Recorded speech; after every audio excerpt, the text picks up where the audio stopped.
উচ্চারণ করলাম, কায়দায় গেলাম, শব্দ গঠন। এবার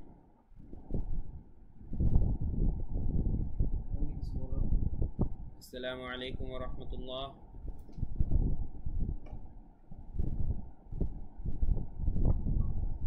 আসসালামু আলাইকুম ওয়া রাহমাতুল্লাহ।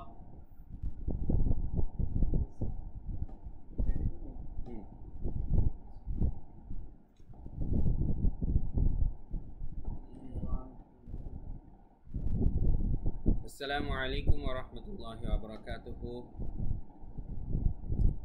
আসসালামু আলাইকুম ওয়া রাহমাতুল্লাহি ওয়া বারাকাতুহু। প্রিয় শিক্ষার্থীবৃন্দ, আশা করি আপনারা সবাই আল্লাহ তাআলার অশেষ রহমতে অনেক ভালো আছেন। আমরা এর আগে জবর, জের এবং পেশ দিয়ে প্রত্যেকটা শব্দের উচ্চারণ, প্রত্যেকটা অক্ষরের উচ্চারণ কেমন হয় সেটা শিখে এসেছি। এখন আমরা ছোট ছোট শব্দ পড়া শিখব। সেই জবর, জের, পেশ কাজে লাগিয়েই একইভাবে আমরা পাশাপাশি দুটো অক্ষর যদি রাখি তাহলে উচ্চারণটা কেমন হয় সেই জিনিসটাই শিখব। আগের পাঠ আপনারা ভালো মতো পারলে এই পাঠ আপনাদের জন্য একেবারেই সহজ। যেমন আমরা এখানে দেখতে পাচ্ছি বায়ের উপরে জবর আছে, বায়ের উপরে জবর দিলে হয় বা, আবারও বায়ের উপরে জবর আছে, বায়ের উপরে জবর দিলে হয় বা। দুটো যদি আমরা পাশাপাশি রাখি তাহলে হয় কিন্তু বাবা। এই যে আমরা একটা শব্দ উচ্চারণ করা বা রিডিং পড়া, বানান করে পড়াটা শিখে গেলাম।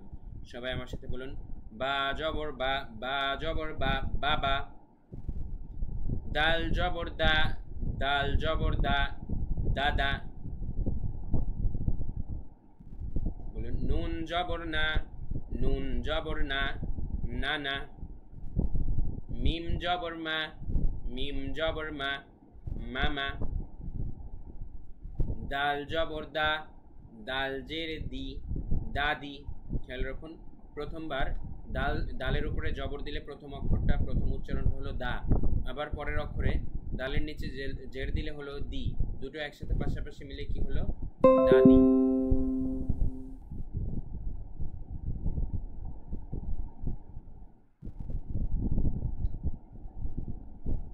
দুটো পাশাপাশি বসালে কি হবে? দাদি, দাদি। তারপরে নুন জবর না, নুন জের নি, নানি। মিম জবর মা, মিম জের মি, মামি। ফা পেশ ফু, ফা পেশ ফু, ফুফু। খ জবর খ, লাম পেশ লু, খলু। উচ্চারণগুলো ভালো করে খেয়াল রাখবেন, ঠিক আছে? খ জবর খ, লাম পেশ লু, খলু। হা পেশ হু, ওয়াও জবর ওয়া, হুয়া। হা জেরে হি, ইয়া জবর ইয়া, হিয়া।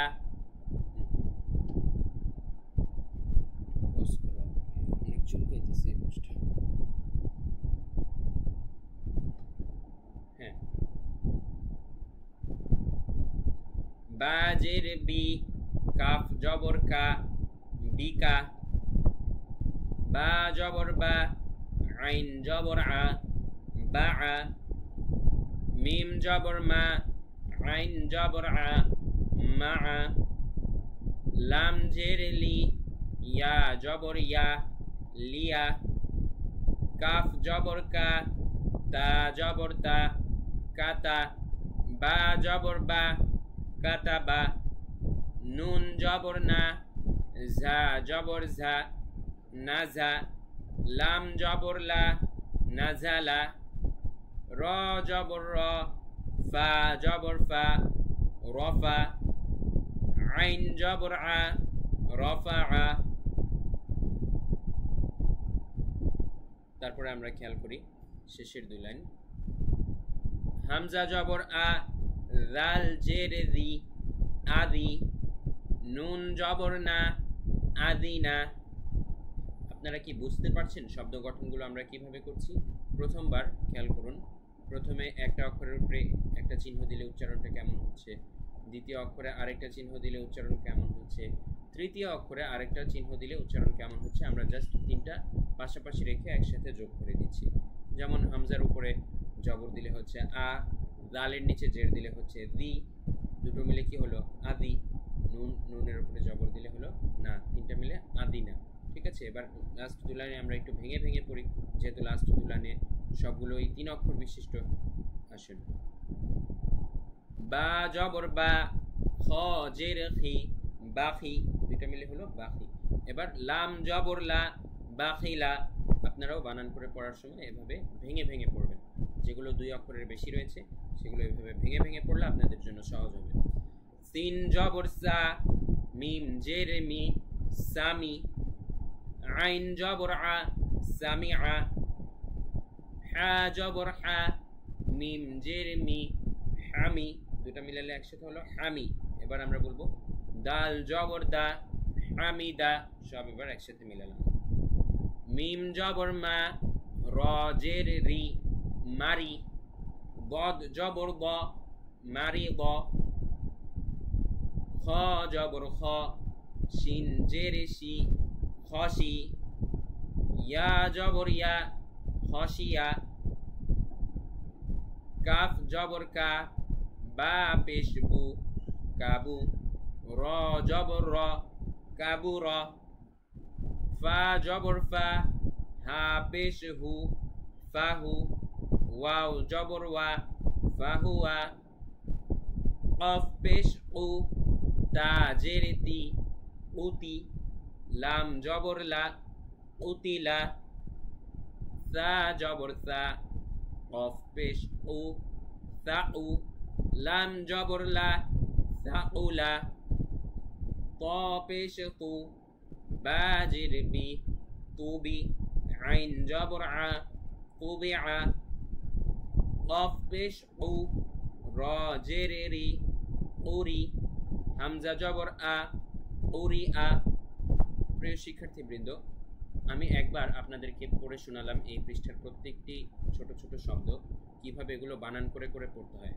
এখন আপনাদের কাজ হচ্ছে আমার এই ভিডিওটি কয়েকবার দেখে দেখে আপনারা প্র্যাকটিস করে পরের ক্লাসে আমরা এই পেজের উপরে আপনাদের একটা পরীক্ষা নেব। কিভাবে আমি আপনাদেরকে জিজ্ঞেস করব আপনি এটা বানান করে বলুন, তখন আপনার বানান করে বলতে হবে নিজে নিজে। তারপরে যদি আমার সাথে আমি আবার সঠিক উত্তরটা বলে দিব, আমার সাথে যদি আপনার বানান করার পদ্ধতিটা একদম হুবহু মিলে, তাহলে বুঝবেন আপনি সঠিক উত্তর দিয়েছেন।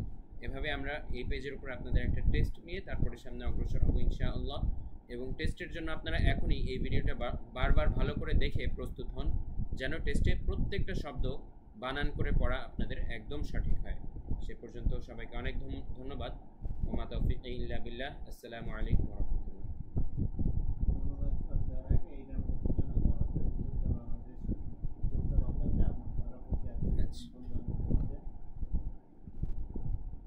আমাদের কোর্সটা আপনাদের কাছে ভালো লাগতে থাকলে আপনারা অবশ্যই কিন্তু আপনাদের আত্মীয় স্বজন, পাড়ার প্রতিবেশী এবং পরিচিত জনদের মাঝেও শেয়ার করবেন। কেননা সর্বোত্তম ব্যক্তি সেই হাদিসে এসেছে যে নিজে কোরআন শিখে এবং অপরকে কোরআন শিক্ষা দেয়। আপনি যদি এই কোর্সে অন্য কাউকে শামিল করেন, তিনি কোরআন শিখলে যেই সওয়াবটা হবে তার সমপরিমাণ সওয়াব কিন্তু আপনিও সাদকায়ে জারিয়া হিসেবে পাবেন। তাই অবশ্যই আপনারা এই সাদকায়ে জারিয়া মূলক প্রকল্প ছড়িয়ে দিতে সহযোগিতা করবেন। আসসালামু আলাইকুম।